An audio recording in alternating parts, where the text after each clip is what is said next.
سلامن تعنان نخلهم تختاتلتي يخون دابلكو نابناي لمعنت مدبي كاتو أبناي لمعنتي مدبي كم تلمود نعخم نتختاتلتي يمهريو إلى حسبكو مدب حزالكم مسيل لخو ناي لمعنتي مدبي زلعلو توب دكانستيو بمنتاي مهنات كبزود دقن انتو دي قدما بخمي من قدي نابز نبرو كتملسو أخم تخيلا كنرينا بفلاي إن دكانستيو بتعمي أقداس مدب سلازخونا حدا دكانستيو ون سلاز حتى تكناني إيه نز مدب عداليو زلخو كم زفلت نبزح دك أنستيو كابزخنا يكون سونتن نلعلي زحسبن ناتواتن نجريو إذا زخنا له مخنيات دما دك تبعتيو قديمو عينتهم زعرفلو كفال سونتن سلازخنا يو دك أنستيو دما زودقتو دك تبعتيو أيفتون إلى سلاز حسبة ناتواتن فلوي زخنا فقري علون سلازخنا نزي بلوز كفال سونتن كم يجركن كتكناخن خمزلكن نخيودق انتاي كتجبرا خمزلكنن maybe ون وديق انت قينو كم يجركن نابوتو كتملساخم تخيلا كنرينا اسكاب ناي مدبي فصامه حبيركم نصنحو نزي channel حدشت زخونكم سبسكرايب بمغبارن نتا ناي دول ملكت حنت شعب بمنكان استفلاليو ناي صوتاو ركب ناي طعنا كمون ناي حدارن ناي فقرن هيوت انفورميشن ترخبلو channel سدرا نختكونو بخبري نحدث مدبنا نبزحات سبات بصحو بزحات تحواتنا تمهرتي نخوصدلو لايك غيركم جمرو سدران زخونكمني እንዳመስገንኩ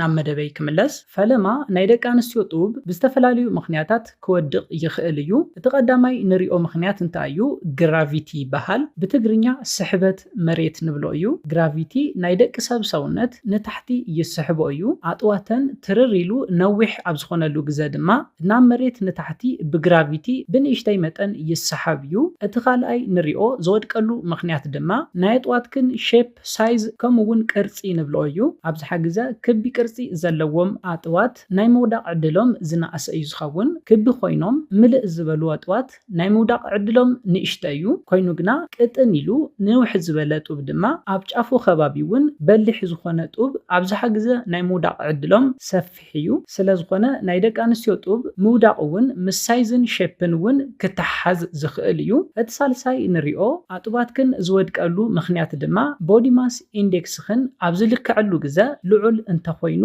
ኣጥዋትክን ናይ ምውዳቕ ዕድሉ ስፍሕ ዝበለ እዩ ዝኸውን ትሑት ቦዲ ማስ ኢንዴክስ ዘለወን ደቂ ኣንስትዮ ኣጥዋተን ከይወደቐ ንነዊሕ ግዜ ክፀንሐለን ይኽእል እዩ ናይ ደቂ ኣንስትዮ ጡብ ክወድቕ ዝገብሮ ክብደት ሰውነተን እዩ ሰውነትክን ኣብ ዝውስኸሉ ግዜ ኣብ ኣጥዋትክን ከባቢ ዘሎ ፓርቲ እውን ስለ ዝውስኽ ኣብቲ ግዜ ኣጥዋትክን ደው ዝበለ ክመስል ይኽእል እዩ ኮይኑ ግና ሰውነትክን ኣብ ዝቕንሰሉ ግዜ ኣጥዋትክን ናይ ምውዳቕ ዕድሉ ስፍሕ ዝበለ እዩ ዝኸውን ኣብ መበል ራብዓይ ንሪኦ ኣጥዋትክን ዝወድቀሉ ምኽንያት ድማ ሓደገኛ ዝኾነ ምኽንያት እዩ እዚ ድማ ሽጋራ ምትካኽ እዩ ሽጋራ ምትካኽ ናይ ቆርበትና ኢላስቲሲቲ ዝቕንሶ እዩ ንኸይምጠጥ ይገብሮ ማለት እዩ ስለዝኾነ ሓንቲ ጓል ኣንስተይቲ ጡባ ኣብቲ ከባቢ ዘለው መስላት ከም ድሌቶም ስትሬች ንኸይገብሩ ስለዝገብሮ ኣጥዋትክን ንኸወድቕ ይገብሮ እዩ ኣብ መበል ሓምሻይ ንሪኦ ኣጥዋትክን ንኸወድቕ ዝገብረሉ ምኽንያት ድማ ብጀነቲክስ ወይ ድማ ብስድራ ዝመፀ ናይ ምውዳቕ ጠባይ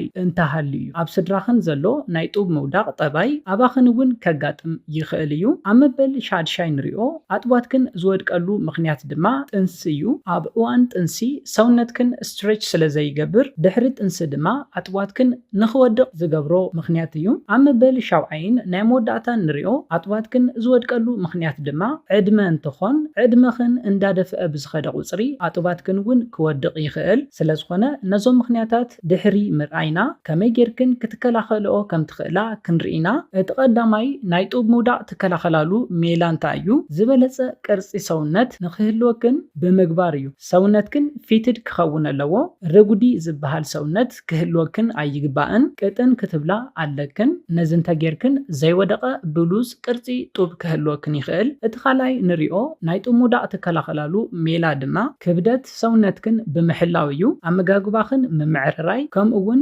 ሕድሕድ መዓልቲ ዋላ ንቁሩብ ደቃይቕ ኤክሰርሳይስ ምስራሕ ዝበለፀ ምስ ሰውነትክን ማች ዝገብር ብሉዝ ጡብ ንክህልወክን ዝሕግዘክን ብሉፅ ሜላ እዩ ወዲቑ ዝበልክንኦ ጡብክን እውን ናብ ቦትኡ ንክምለስ ዝሕግዘክን ብሉፅ ሜላ እዩ ኣብ መበል ሳልሳይ ንሪኦ ናይ ጡብ ምውዳቕ ትከላኸላሉ ሜላ ድማ ኣብዚሕክን ማይ ክትሰትያ ኣለክን እኹል ማይ ኣብ ትሰትያሉ ግዜ ሰውነትክን ናይ ምዝርጋሕ ዓቕሚ ንኸምፅእ ንቆርበትክን ጥዕና እውን ዝጠቕመክን ስለዝኾነ ብእኹል በዝሒ ማይ ክትሰትያ ኣለክን ኣብ መበል ራብዓይ ንሪኦ ናይ ጡብ ምውዳቕ ትከላኸላሉ ሜላ ድማ ሽጋራ ፈፂምክን ብዘይ መትካኸዩ ሽጋራ ንጥዕናኽን ይኹን ነጥቧትክን ዝጎድእ ሕማቕ ልምዲ ስለ ዝኾነ ስፔሻሊ ድማ ኣብ ደቂ ኣንስትዮ ናይ ቆርበትክን ኢላስቲሲቲ ስለ ዘስእኖ ገጽክን ናይ ምእራግ ጠባይን ኣጥዋትክን ናይ ምውዳቕ ጠባይን የምጽእ እዩ። ስለ ዝኾነ ብዝኸኣልክኖ ዓቕሚ ሽጋራ ክተትክኻ የብልክንን። እቲ ኻሊእ ከም መወሰኽታ ዝሕብረልክን ሜላ ድማ እንታይ እዩ?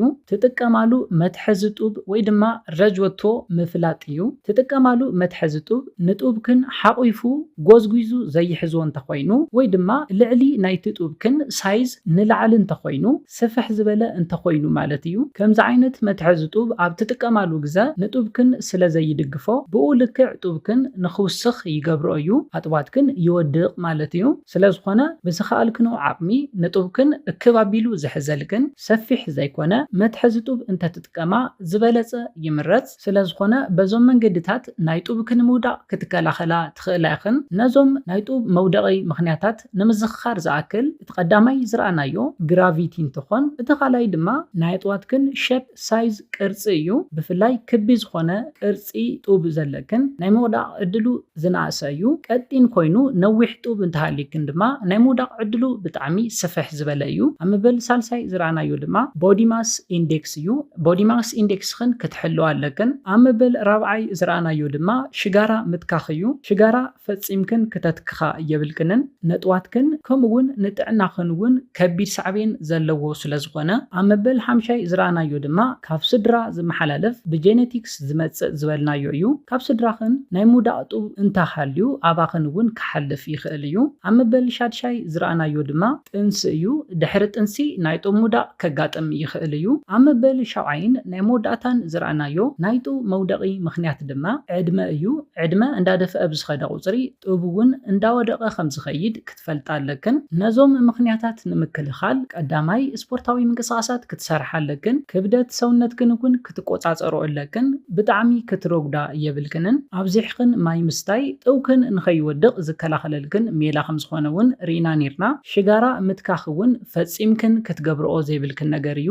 ኢላስቲሲቲ ሰውነትክን ብምጥፋእ ኣጥዋትክን ክወድቕ ስለ ዝገብርን ካብዚ ብተወሳኺ ድማ ጥዕናኽን እውን ክጎድእ ስለ ዝኽእል። ካብዚ ብተወሳኺ ኣብ መወዳእታ ዝረኣናዮ ድማ ካብ ናይ ጡብክን ሳይዝ ንላዕሊ ዝኾነ ስፍሕ ዝበለ መትሐዚ ጡብ ክትጥቀማ የብልክንን። ነዞም ኩሎም ሜላታት ተጠቒምክን ናይ ኣጥዋትክን ምውዳቕ ክትከላኸላ ትኽእላ ኢኽን። ካብዚ ብተወሳኺ ድማ ዝወደቐ ጡብክን ናብ ቦትኡ ክትመልሳ ትኽእላሉ ሜላታት እዮም። ነዚ ኢለ ናይ ልማዓንቲ መደበይ በዚ ክዛዝም ካብ ናይ ልማዓንቲ መደበይ ዝኾነ ሓድሽ ነገር ከም ዝሓስኩም ተስፋ ይገብር። ነዚ ቻነል ሓደሽቲ ዝኾንኩም ሰብስክራይብ ብምግባርን ነታ ናይ ደውል ምልክት ሓንቲ ሻዕ ብምንካእን ክተተባብዑናን ስድራ ክትኮኑናን ብኽብሪ ንሓትት። መደብና ናብ ብዙሓት ሰባት በፂሑ ብዙሓት ኣሕዋትና ትምህርቲ ንኽወስድሉ ላይክ ሼር ምግባርኩም ይትረስዑ። ሓሳብ ሪቶኹም ብኮሜንት ተብፅሑና። ብኻሊእ መደብ ብኻሊእ ሓሳብ እስካብ ንራኸብ ሰላምን ጥዕናን ንኹላትና። ያኔለይ